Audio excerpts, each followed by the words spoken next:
ایک ملک کا بادشاہ تھا جو کہ بہت ہی رحمدل تھا۔ آج وہ اپنے وزیر کے ساتھ باغ کی سیر کو جانے لگا۔ بادشاہ کی نظر ایک عجیب سی چیز پر پڑی جو کہ وہیں زمین پر موجود تھی۔ رستم، وہ دیکھو، وہ سامنے کیا چیز زمین پر موجود ہے، اسے اٹھا کر میرے پاس لے کر آؤ، میں اس کے بارے میں جاننا چاہتا ہوں۔ رستم اس چیز کے پاس گیا اور بڑے غور سے دیکھنے لگا۔ یہ تو ایک گندم کا دانہ تھا جو کہ بہت ہی بڑے سائز کا تھا۔ وزیر اس تربوز کے سائز کے دانے کو اٹھا کر بادشاہ کے پاس آ جاتا ہے۔ بادشاہ اور وزیر اس دانے کو دیکھ کر دونوں بہت حیران تھے۔ میں نے اپنی زندگی میں اتنا بڑا گندم کا دانہ کبھی نہیں دیکھا۔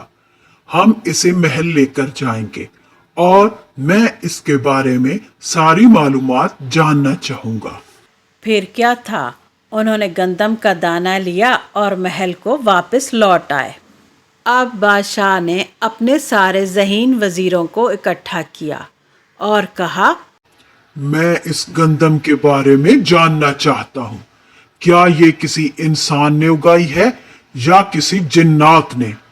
اور ہاں، اس کے بارے میں جو بھی مجھے معلومات فراہم کرے گا میں اسے بہت بڑا انعام دوں گا۔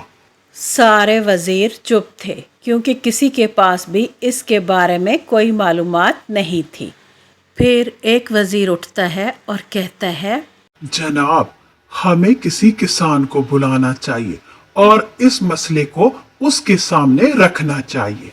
بادشاہ کو بھی یہ بات پسند آئی اور بادشاہ نے حکم دیا کہ کسی کسان کو جو کہ بہت ہی تجربے کار ہو اسے صبح بلایا جائے۔ پھر اگلی صبح ایک بوڑھے کسان کو سپاہی لے کر آتے ہیں۔ وہ آتے ہی بڑے غور سے گندم کے دانے کو دیکھتا ہے اور بہت ہی حیران ہوتا ہے۔ جناب، میں اس کے بارے میں زیادہ تو نہیں جانتا۔ ہاں، اس کے بارے میں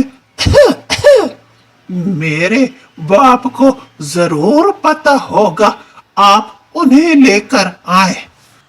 اگلی صبح پھر بادشاہ اس کے باپ کو بلواتا ہے۔ جب وہ آتا ہے تو وہ بھی بڑی حیرت سے گندم کے دانے کو دیکھتا ہے اور کہتا ہے، جناب، معافی چاہتا ہوں، میں بھی اس دانے کے بارے میں نہیں جانتا۔ ہاں، اگر اس کے بارے میں کوئی شخص جانتا ہوگا تو وہ میرا باپ ہوگا۔ آپ براہ مہربانی میرے باپ کو بلوائیں۔ جیسے ہی پہلے کسان کے دادا کو بلایا گیا تو سارا دربار اسے ہی دیکھنے لگا اور سب بہت حیران تھے۔ سارے وزیر اپنی کرسیوں سے اٹھ گئے حیرت کی وجہ سے، اور سارے دربار میں بھی لوگ اسی کو دیکھ رہے تھے کیونکہ وہ پہلے دونوں کسانوں سے زیادہ جوان اور طاقتور تھا۔ اس کے سر کے بال بھی پورے تھے، وہ کسی سہارے کے بغیر چلتے ہوئے آیا تھا اور اس کے منہ میں دانت بھی تھے۔ وہ کہیں سے بھی نہیں لگتا تھا کہ پہلے کسان کا دادا ہے اور دوسرے کسان کا باپ ہے۔ پھر وہ کہتا ہے، جی ہاں بادشاہ سلامت، میں اس گندم کو پہچانتا ہوں۔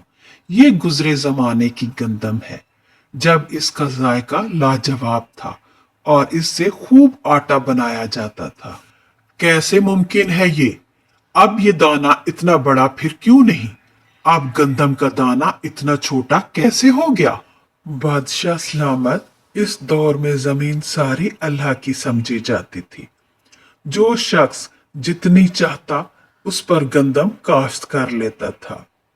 پھر وقت گزرتا گیا اور لوگوں کی تعداد میں اضافہ ہوتا گیا۔ آخر کار وہ وقت بھی آیا، لوگوں میں لالچ بڑھتی گئی، نفرتیں بڑھتی گئیں اور زمین کے لیے لڑائیاں شروع ہو گئیں۔ زمین کو چھوٹے چھوٹے ٹکڑوں میں بانٹ دیا گیا۔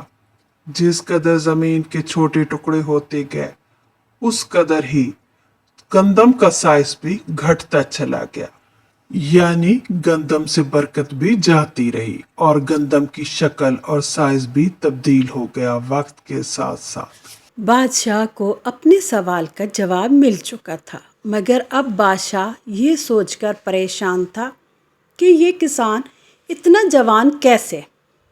اس کا بیٹا بھی بوڑھا ہو چکا ہے اور اس کا پوتا بھی ڈنڈے کے سہارے چل رہا ہے۔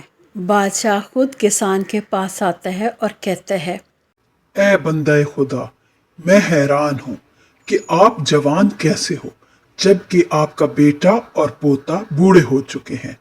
اس راز کے بارے میں بھی مجھے بتاؤ۔ میرے سلطان، میرا یہ پوتا پورے طریقے سے دوسروں پر انحصار کرتا ہے، نربھر ہے۔ یہ اپنے سارے کام جوانی ہی سے نوکروں سے کرواتا تھا اور اب بڑھاپا بھی آ گیا، مگر اس نے یہ عادت نہیں چھوڑی۔ اب بھی اپنا سارا کام دوسروں ہی سے کروانا پسند کرتا ہے، اس لیے اسے جلد بڑھاپے نے آ لیا۔ اور جناب، میرا یہ بیٹا زمینوں کی دیکھ بھال کرتا ہے اور بعد میں جا کے اپنے دوستوں سے ملتا ملاتا ہے۔ اس تھوڑی بہت دوڑ دھوپ کی وجہ سے اس کی حالت اس کے بیٹے سے اچھی ہے۔ اور جناب، میں جوانی ہی میں اپنے کھیتوں میں کام کرتا تھا، پھل اور سبزیاں اگاتا تھا اور منڈی میں جا کے بیچتا تھا، اور آج بھی میں یہ کام کرتا ہوں۔ اس بڑھاپے پہ بھی میں نے کسی کی مدد کبھی نہیں لی، میں نے اپنا کام اپنے ہاتھ سے کیا، یہی میری جوانی کا راز ہے۔ بادشاہ کو یہ ذہین کسان اور اس کی باتیں بہت پسند آئیں اور بادشاہ نے اسے اپنا وزیر بنا لیا۔